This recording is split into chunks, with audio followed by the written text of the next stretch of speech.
See, the thing about life, we're gonna die, right? Eventually we're gonna die. But our legacy can live on.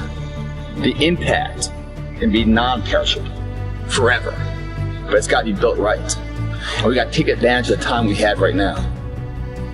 What are you waiting for? You got one life to live. Today it begins. Tomorrow continues. And it never ends. So you've reached your goal and crossed the finish line. With your hand held victorious. You go after things. You try them. Even if you fail, you get back up. And you continue to try and fail. Continue to try and fail. And ensuring you never fail to try. Failure is part of the recipe for success. It's the losers that fail once and quit. Every winner has done fail. The loser and the winner both fail. It's just that the winner gets back up and does it again. Making your dreams a reality, breath by breath. Stop running from the potential of what you can be, guys. It's inside of you. It's always been you. You must believe in yourself enough to be the person now of what others remember for later. If you guys mentally believe you can do it, your body will find a way physically to make it happen. We're putting the work in now so we never wonder what it. Not run by the clock. Run by our desire where we want to go tomorrow.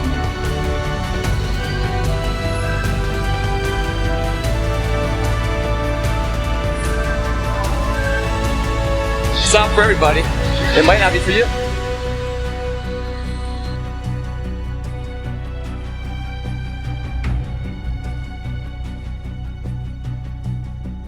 There's no excuse not to be the hardest motherfucking worker in the room. In all your endeavors, schoolwork, the gym, your career, your relationship, your needs attached to it. It's gotta mean more than anything. Believe in yourself. Be that one of 100 that has a belief, instead of just fucking jaw-jab talk of intent.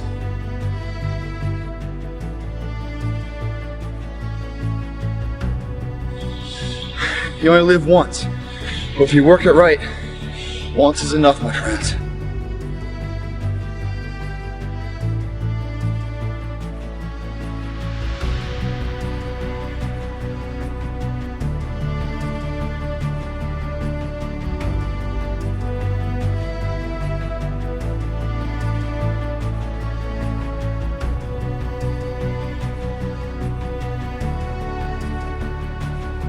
You can write everything down if you want to. Be brave enough to write every one of your goals down. But I'm gonna tell you something, life's gonna hit you in your mouth and you gotta do me a huge favor. Your why has to be greater than that knocked out. And I love it. Buster Douglas got knocked out. Nobody ever got knocked out by Mike Tyson and ever got back up. It was almost a 10 count. He was stumbling. It was 4, 3, 2, 1. Ding, ding, ding, saved by the bell. He goes to his corner. The whole world is like, that's it. Once he comes back out, that's it. Mike's gonna just hammer him. And exactly that. Mike Tyson came out like, I got him. I got this kid up against the rope. Listen to me, many of you right now, life's got you up against the rope. You can't give up. You can't give in. Listen to me, if it was easy, everybody would do it. And if life's got you backed up, I need you to do what Buster Douglas did. Buster Douglas started fighting back. The world was shocked. Goliath has been knocked down. What happened? And they went to Buster Douglas and they asked Buster Douglas simply like, what happened? And Buster Douglas said, listen to me, it's real simple. Before my mother died, she told the whole world that I was going to beat Mike Tyson. And 2 days before the fight, my mother died.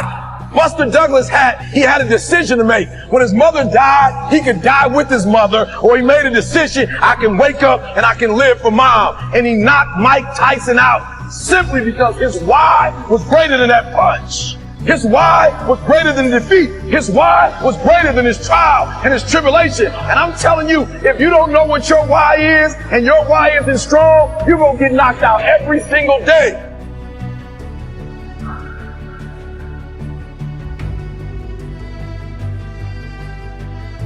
You can be mentored by people who aren't alive.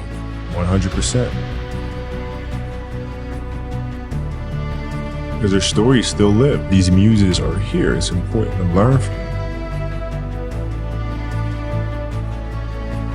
Because you realize they're people just like us. They made mistakes just like us. And they kept going. We can do the same. You know, they say we die twice. Once when the breath leaves our body, and once when the last person we know says our name. And he would be shooting baskets in the dark. They hadn't even turned the lights on yet. He'd be there an hour, 2 hours before everybody. Everybody would be at breakfast, and he would show up fully sweated out, like he'd just done 3 hours of work, and before anybody did anything. How much harder will you work in this offseason now to get back to the championship? I push myself to exhaustion. I play games with the flu. I play games with 102-degree fever, man. Yeah, I made a promise to myself. I was going to work that hard every single day. When I do retire, I have no regrets.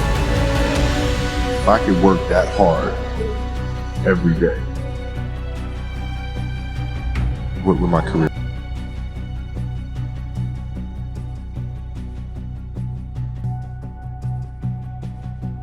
This kid right here, mark my words, is going to be unbelievable. There you see Kobe Bryant in the foreground, the man many have dubbed the next Michael. You want it so bad and you're willing to go to the extremes at the age of 34, playing 38 minutes. That's really cool. He's cursing right tonight. He just want to get to the offensive end and go one-on-one. He won't make his ass work now. It was fun to be on. This man played with a broken finger and won a championship.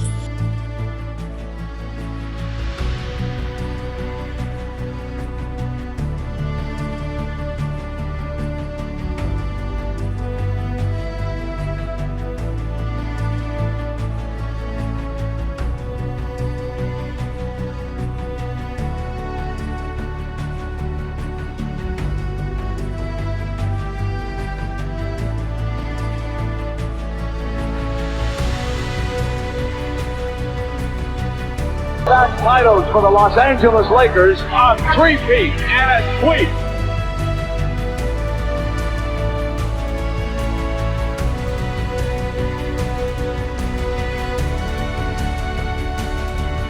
He is hurting, but the Lakers eat him at the free throw.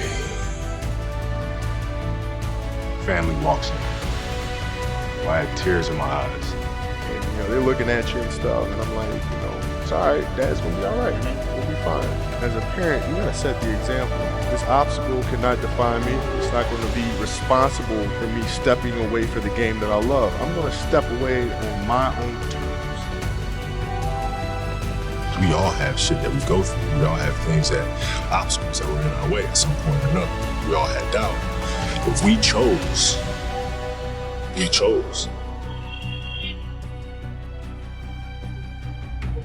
Using the darker emotions, the anger, or resentment, or frustration, and sadness, using that as a weapon.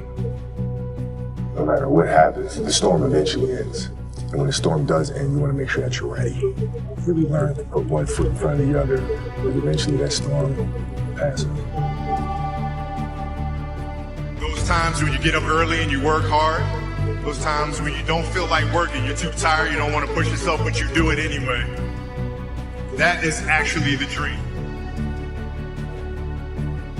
I didn't know if I could do it. It was my daughter who kind of put things in perspective for me. Gianna, she's now 13, and she was like, well, you always tell us to go for it.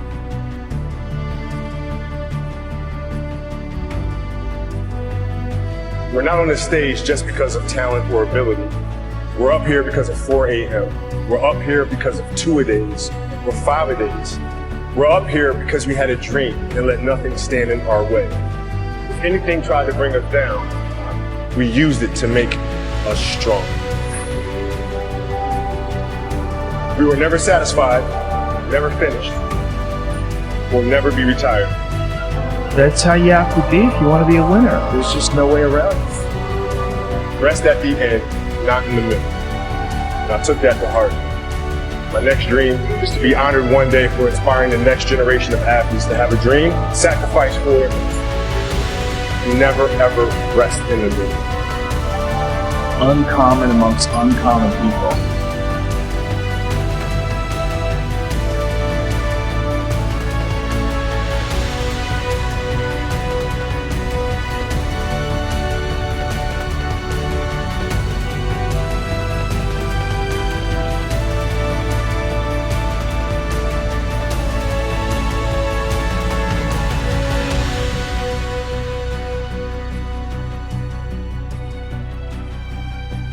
Yesterday was supposed to be a celebratory day, and then we got tragic news about Kobe Bryant, and everything changed in a second.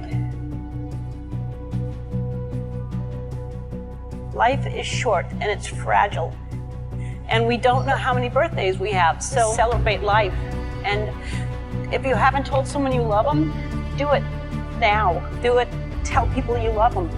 Call your friends, text your friends, hug them, kiss them. And when I took her to the Laker game, we just had so much fun because for the first time I was seeing the game through her eyes. And she had such a great time. As a father, you just... That's all you want. That's all you can ask for. No one knows how much time we have. That's why we must live in the moment. We must enjoy the moment. It was her. Like, she was having such a good time. And the players were coming up and saying hi to her. And, you know, Ron was talking about her fadeaway and all, you know. We must reach and see, spend as much time as we can with our families and friends and people that we absolutely love. The most important thing is how your career moves and touches those around you.